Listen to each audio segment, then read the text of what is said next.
Mister आकाश। हाँ sir, पर आप यहाँ? आपके खिलाफ केस रजिस्टर हुआ है। केस? किसने किया केस? आपकी वाइफ निकिता ने आपके ऊपर घरेलू हिंसा का केस किया है।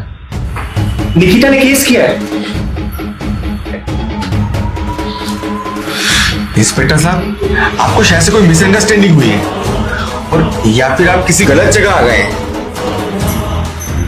बिल्कुल सही जगह आए हैं, मैंने ही इन्हें यहाँ बुलाया है। इंस्पेक्टर साहब, ये मेरे पति हैं, ये मुझे मारते पीटते हैं, मुझे छोटी छोटी बातों के लिए टॉर्चर करते हैं, मेरा जीना हराम कर रखा है।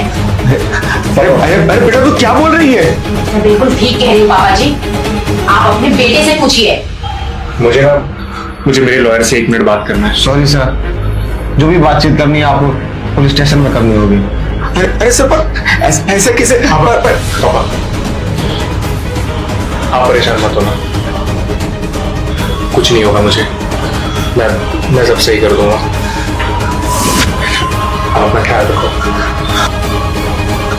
बेटा। मैं सब सही कर दूंगा।